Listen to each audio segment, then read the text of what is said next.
So, welcome to another Glenn Maney Talks Chelsea. I didn't get to the game yesterday. I had some rescheduled tickets for Ricky Gervais last night, and if you get, I know he's not everyone's cup of tea, but if you get a chance to see that show, Supernature, go and see it because he don't so much stick his fingers up at wokeism.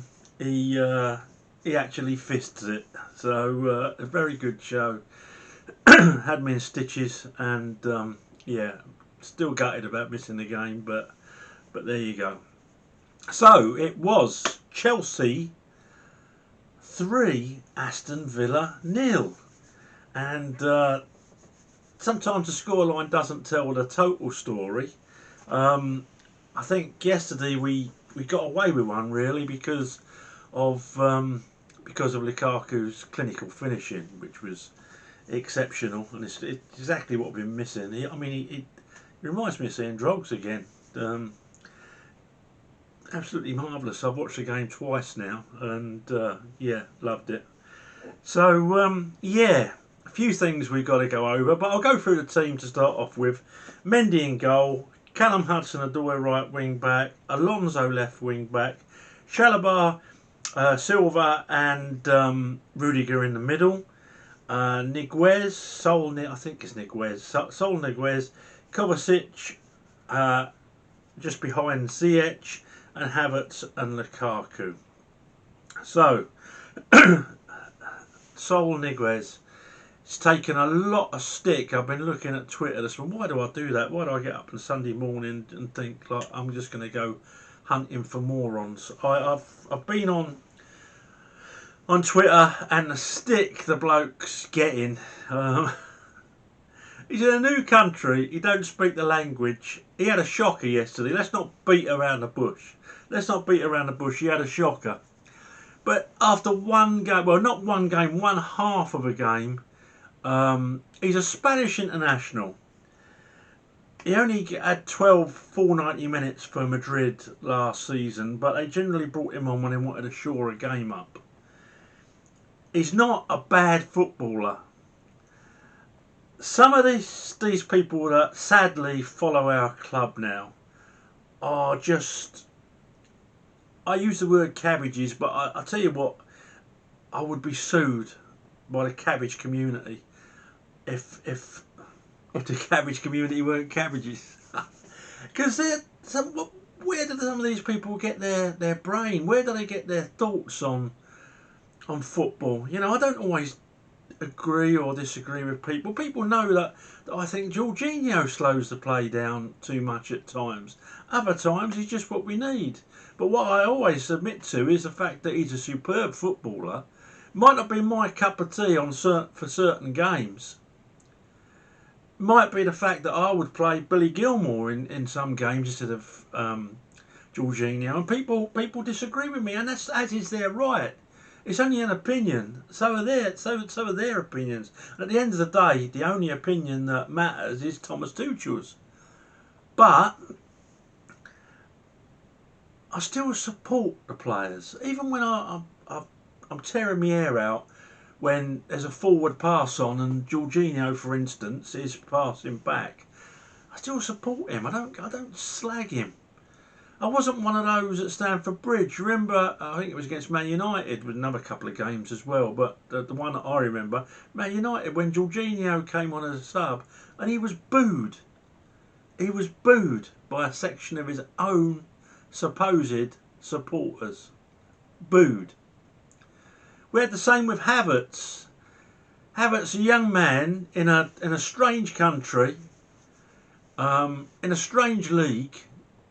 He caught COVID, and he was the worst footballer God had ever put breath into. Some of them wanted him out after 3 games.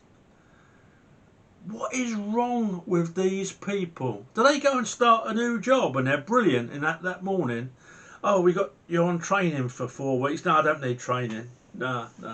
I'll train your current work staff. Don't happen. And it's the same principle with football. Niguez doesn't speak English for a start. He's got a spattering of it. apparently, but he doesn't speak English for a start. He's in a new country, thrown on him at the last minute, this transfer. He's trained with the whole team 3 times. And yesterday, the Premiership, the sheer physicality of it, and the tempo which Aston Villa really brought it to us. They really brought it to us when we had a weakened side, let's be honest. But the tempo and the physicality caught him out. I counted 5 times when he got caught in possession and gave the ball away cheaply. He's a Spanish international. He's played for Atletico Madrid and he's played for them in a Champions League final. He's not a bad footballer. Give him time. Someone says, oh, he's as bad as Bakayoko. No, he's not, because I saw several occasions where he actually passed to a blue shirt. Maybe watch more football. Maybe go and watch your local team. Actually watch the football rather than playing FIFA, because I think playing FIFA just distorts your whole assessment of reality. Saul Niguez is a human being. It will take time. Some people just fits like a glove. Look at Lukaku, but he has played in the Premiership before, and let's face it, what a unit he is. Other people, strange country, moving your family, it takes time. Everything going through his head. But he got caught out yesterday by the physicality and the tempo, and that will come. That will come. You don't become a bad footballer overnight.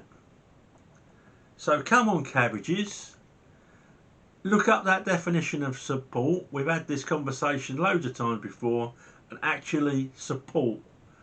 Don't go on Twitter mouthing off and just slating players. It's really annoyed me this morning when I looked at that. Anyway, back to the game, which we won. So that was the team, and yeah, Villa really brought it to us. We had Saul Niguez, who looked like a fish out of water yesterday. So he got caught out by the physicality and the tempo. So basically, we were a man down in the first half. Let's not beat about the bush. Ziyech yesterday, I thought he was pretty awful. So we were basically 2 men down for most of that game. And there were some other players that didn't pull their weight. And I reckon there were 4 or 5 players, Chelsea players, that carried that team yesterday. And that just shows how good we are, because Villa are no mugs.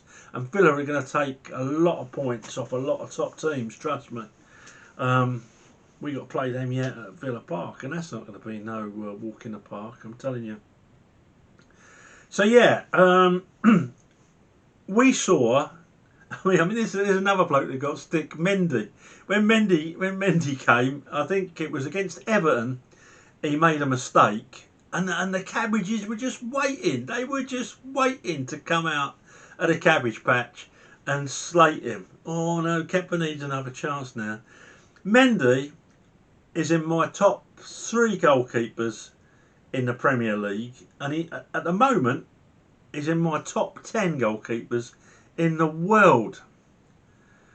I did say I really do rate him, and he's just going to get better and better. And when the crux were down yesterday, and Villa were really piling it on, and Liverpool, the last game, Liverpool, we see how good he is, how good that goalkeeper is. Whether it's in the air, taking pressure off of the team by catching it, or whether it's a low dive to his right or his left, he seems equally as good.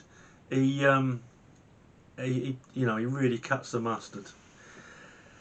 So yeah, Villa brought it to us. They got some very decent players. I like that Ollie Watkins a lot. That McGinn is a pain. He's one of them, you hate him if he plays against you, but if he plays for you, you love him, I guess. He was everywhere yesterday. They just had Tyrone Mings aside, they just had a really good game. I was pleased they didn't have their first team goalkeeper playing, because he's again, he's a top goalkeeper. So yeah, right. Where do I start? I'll start scoring these. Mendy, I'm going to give him a 9. I thought he was absolutely superb. Some of the work he did yesterday, excellent. You saw it yourself. Callum Hudson-Odoi doesn't convince me as a right wing back. I thought we missed Reece James, and arguably I'd have played Aspie there, but he was away on international duty as well, wasn't he? So we had Callum Hudson-Odoi. For me, he didn't shine yesterday. He didn't shine. There was nothing there. Not really taking on players. Defensively, we're a lot weaker when he plays there. Callum Hudson-Odoi yesterday, I give a 6. Alonso, he got injured, didn't he? I don't think he ever really recovered that throughout the game. He was game enough. He had a shot that he probably could have done better with. Definitely wasn't himself after that injury. Got caught out a couple of times, I think, because of the injury, although he's not the fastest in the world going backwards anyway, is he? Alonso gets a 6.5 from me. I'm probably being a bit harsh on him because he was carrying injury.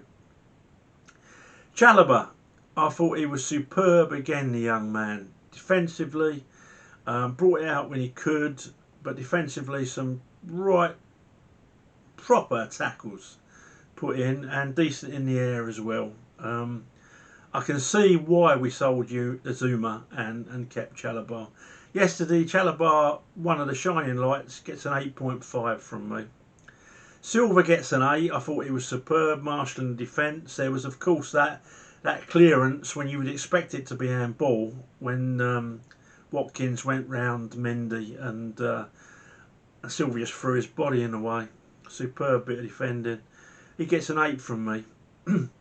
Rudiger, he did okay. I wasn't too happy with his distribution yesterday. There was a lot of panicking going on once he. I don't know. It's hard to say, but normally he's got a bit more of a head on him than that. So he only gets a 7.5 from me because of that. Because I know he can play so much better. I should give him an 8 really for that shot from, was it halfway, an hour and a half? If it had come off, it would have been a worldie, wouldn't it? It's one of them. But yeah, 7.5. Saul Niguez got totally caught out by the tempo, got totally caught out by the physicality of the Premiership, and that's understandable. A lot of players take a while to adjust.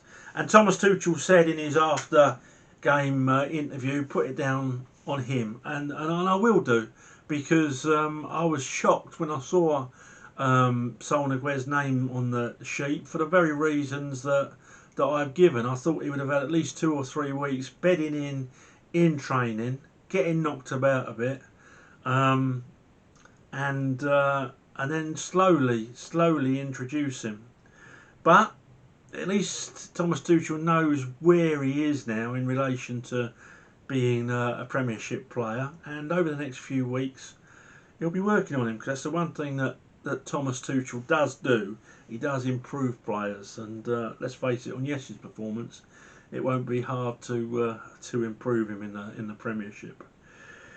Kovacic was absolutely superb yesterday, and he actually gets my man of the match. And the reason he gets that, he gets a 9.5. At Niguez, I gave a 4. Kovacic, he gets a 9.5. Bearing in mind, he had Niguez in the first half and Ziyech, who was doing very, very little, very ineffective, not doing much defending at all. Kovacic held that midfield together against a very, very high-tempoed, a very, very harassing, snarling Aston Villa midfield.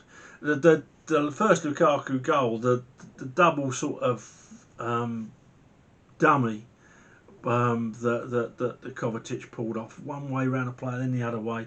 Superb. An excellent pass. Kovacic, he was just brilliant yesterday, and it finished it off with a goal. So he's my man of the match, and he gets 9.5. Ziyech gets a 5. You would have thought he just landed on a plane with Niguez. He got knocked off the ball easily. His distribution was poor. His decision making was poor. Now, he hasn't played for a while.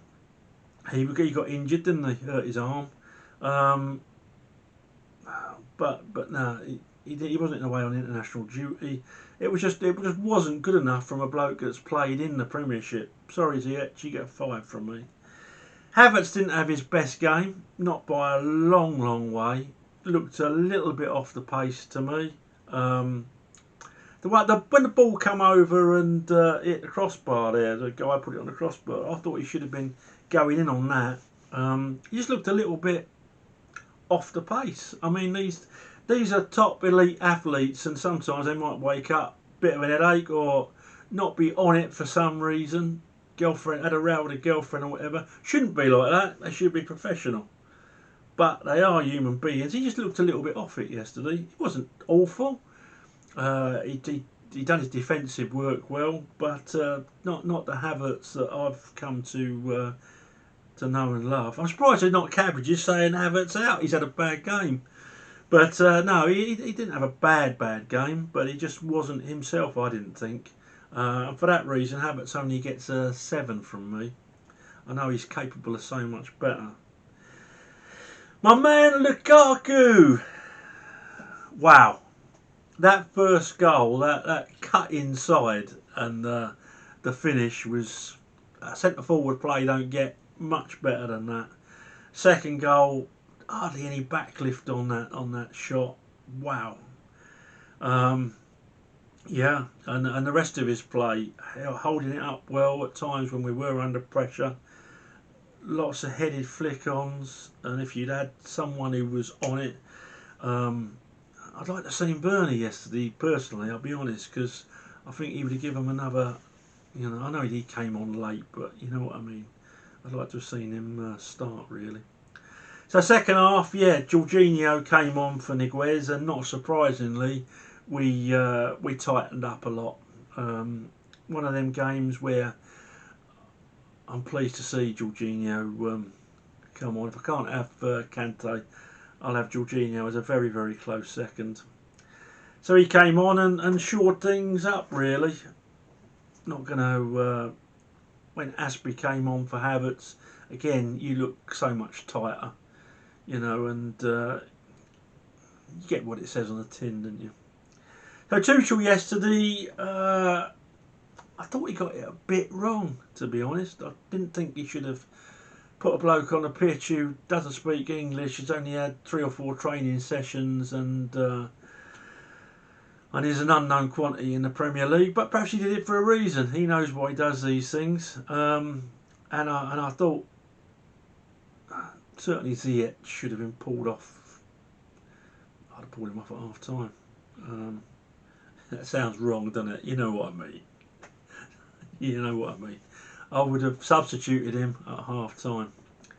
So that was, not our best performance by any means. But you know what? If you can play not your best, maybe in second gear out of 4, and you can still beat another Premiership side 3-0 and a good Premiership side 3-0, and you're doing something right.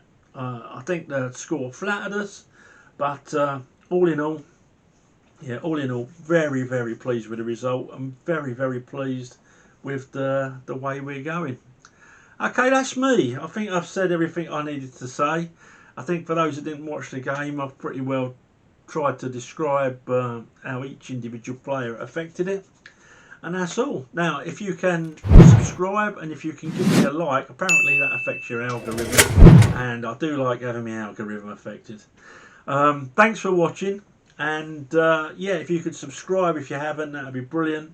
And I shall speak to you after we've hopefully destroyed Zenit St. Petersburg. Okay, great to speak to you. Up to Chelsea.